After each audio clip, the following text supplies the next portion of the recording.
1949 को ये हमारा भारत का संविधान तैयार हुआ। ये 60 देशों के संविधानों से लिया गया, जिस देश की जो चीज़ अच्छी लगी उसको लेकर लिया गया। इस संविधान को बनाने में करीब 2 वर्ष का समय लगा और 26 नवंबर 2015 ये पहला दिन था जब इस संविधान को हमने संविधान दिवस के रूप में मनाना शुरू किया। इससे पहले ये कानून के दिवस के रूप में मनाया जाता रहा था। चूंकि ये संविधान था तो संविधान के रूप में मनाया जाना चाहिए, तो ये 2005 में सर्वप्रथम ये निर्णय लिया गया और तब से लेके अब तक 26 नवंबर को ये संविधान बनाया जा रहा है। समय समय पर संविधान में परिवर्तन होते रहे, युग परिवर्तनशील होता है, समाज परिवर्तनशील होता है और जो संविधान की मूल अवधारणा थी, जो धर्म था, उस धर्म के बेसिस पे जो ये संविधान बना, जिसमें संविधान की जो मूल प्रति आज भी ग्वालियर की लाइब्रेरी कक्ष में रखी हुई है, उस संविधान की मूल जो प्रति है उसमें 249 लोगों के हस्ताक्षर हैं। साथ ही साथ ये जो संविधान था इसमें मूल भाग जो था उसमें 395 अनुच्छेद थे। यहाँ धाराएं नहीं बोली जाती बल्कि अनुच्छेद बोला जाता है। अब इस समय 448 इसमें अनुच्छेद हैं।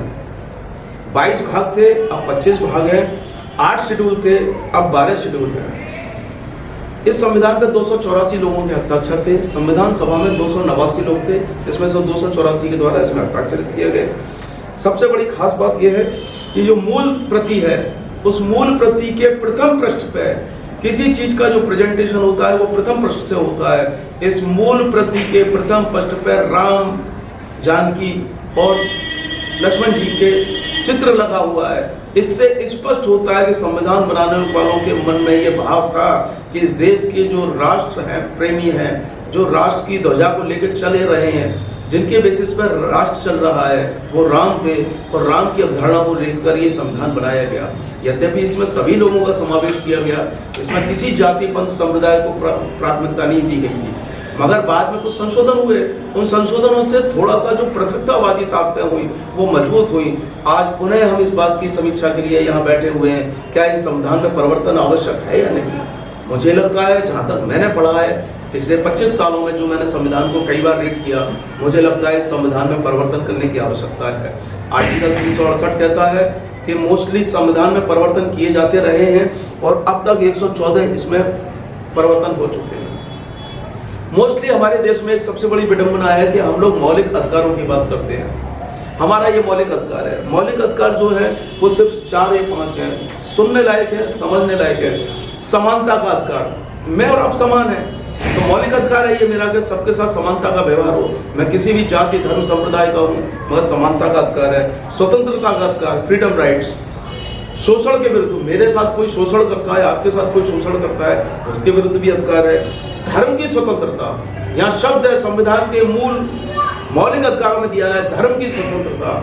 मुझे यह अधिकार है कि मैं अपने धर्म की पूजा करूं, अपने धर्म का पालन करूं और सामने वाले के धर्म का भी पालन करूं, जिससे कि आपस में विद्वेष ना हो।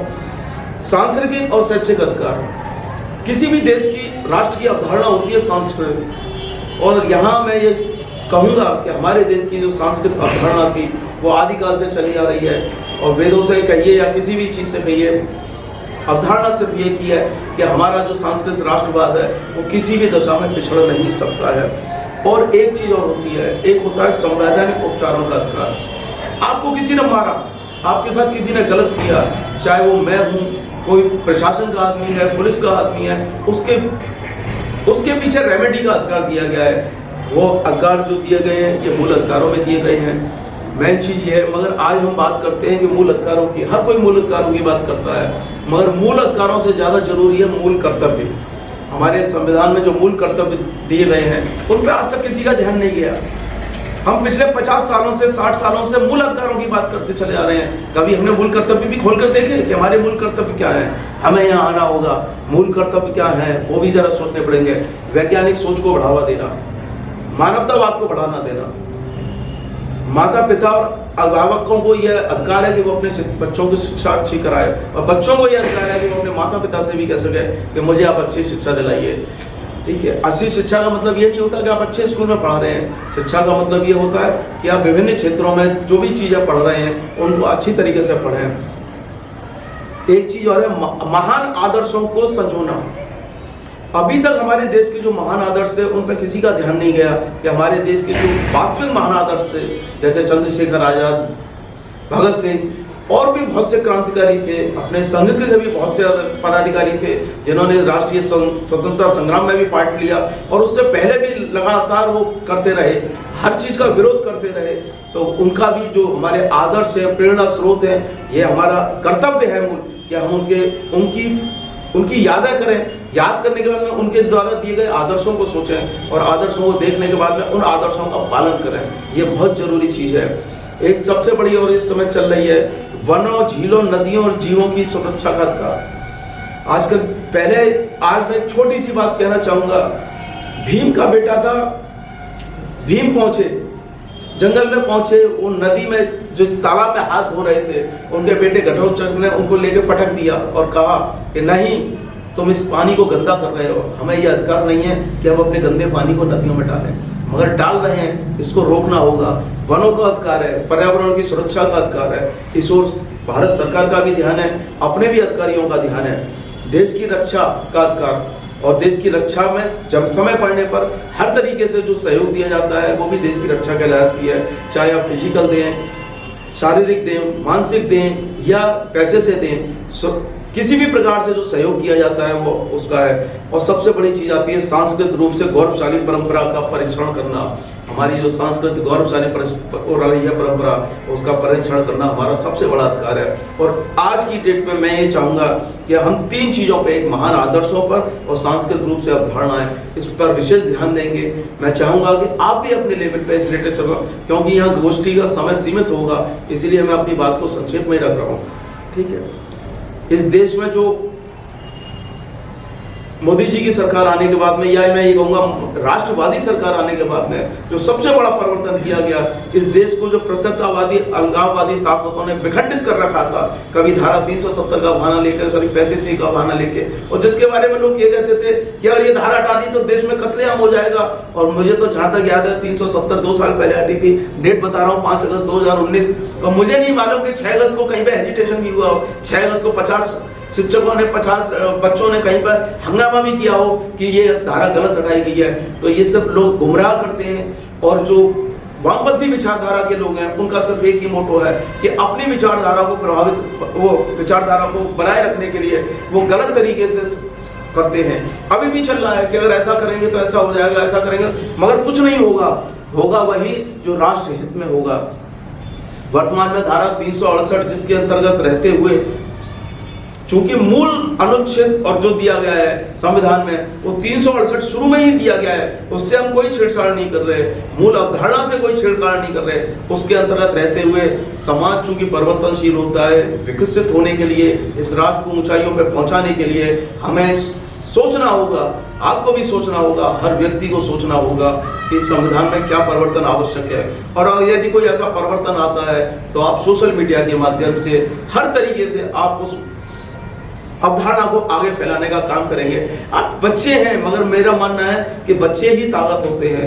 कभी मैं भी बच्चा था, मैं भी करता था, जो चीज़ अच्छी लग रही है उसको कम से कम 50 लोगों तक कहना है, कुछ नहीं होगा, लोग कहेंगे कि गलत कर रहे हो आपको क्या मतलब है, मगर सही बात को कहने का अधिकार होना चाहिए। और जो लोग सही बात को नहीं कहते वो इस देश को रसातल पे ले जाने की बात करते हैं। परिवार में भी आप सही बात नहीं कहोगे तो परिवार भी खंडित हो जाएगा। ये देश भी परिवार का समूह है। इस देश के बारे में जो कल्पना की गई थी वो ये कहा गया था ये राज्यों का समूह है। ये राज्यों का समूह नहीं है, ये राष्ट्र का समूह है। राष्ट्र का सिर्फ एक समूह है, ना कि राज्यों का समूह है। मैं सिर्फ इतना ही कहना चाहूँगा आज के देश में कि वर्तमान में जो प्रयास चल रहे हैं, संविधान में परिवर्तन आवश्यक है। जनसंख्या जो विस्फोट हो रहा है, जनसंख्या विस्फोट का यदि उपयोग किया जाता तो वो अच्छा होता, परंतु जनसंख्या विस्फोट इस लेवल पर पहुंच गई है कि वो हमारे लिए इतनी समस्या बन गई है कि आज मुझे अपने घर से यहाँ तक आने में 1.5 घंटा लगा है। और मुझे वो भी दिन याद है कि यहाँ से लेके यहाँ तक आने में मुझे 6.5 मिनट लगा करते थे। कहाँ 6.5 मिनट सन 84 में, और कहाँ आज मुझे 1.5 घंटा लगा है। तो मुझे पीड़ा होती है कि आखिर हम कहाँ जा रहे हैं, देश को क्या गर्त में नहीं ले जा रहे। क्या सोचने की जरूरत नहीं है? हमें भी सोचना है, सबको सोचना है, और ये सोचने से ही आगे बढ़ेगा। इस समय हमारे पक्ष में एक अच्छी बात यह है कि देश में जो सरकार है वो इन सब मुद्दों पे सोच रही है।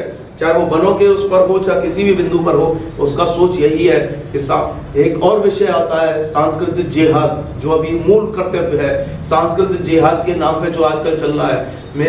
मैं कम से कम 30-35 ऐसे लोगों को जानता हूं जो मेरे आसपास काम करते हैं, लेबर क्लास के हैं, नाम है उनका मोहम्मदन, बेसिकली मोहम्मदन है, मगर उनसे वैसे मेरा नाम विशाल है। जब मैंने कहा तुम उस गांव के हो, तुम्हारा तो बोले नहीं भाई साहब हम हैं मुसलमान, मगर मुझे विशाल बुलाते हैं। क्या ये गलत नहीं है? हम अपनी पहचान नहीं छुपा रहे हैं, यही जिहाद है। ये जिहाद नहीं है, उनका हर तरीके से शोषण करने का तरीका है। लड़कियों को फंसाओ, लड़कियों को फुसलाओ। अब तो सीधा बाकायदा उनको पैसा दिया जाता है इस बात के लिए कि आप अगर इतनी लड़की, इस उम्र की इतनी लड़की को फंसा के लाएंगे तो आपको इतना पैसा मिलेगा। और उसके साथ साथ में एक चीज और भी है, जिहाद के साथ साथ में आजकल अंगों को विक्रय किया जा रहा है। किसी भी एक, आप नहीं समझ सकते हैं कि आप स्वस्थ हैं, आपके शरीर की कीमत 40 लाख से ऊपर है, कम से कम बता रहा हूं। ये आपके शरीर को आज की डेट में किसी भी हॉस्पिटल में कहा जाए कि आपके शरीर के टुकड़े निकाल लिए जाए, चाहे आप 2 रुपए नहीं कमाते हो, मगर आपके शरीर की कीमत 40 लाख से ऊपर है। ये डॉक्टरों का कहना है कि बेकार से बेकार शरीर भी हमें 40-50 लाख रुपए कमा सकता है।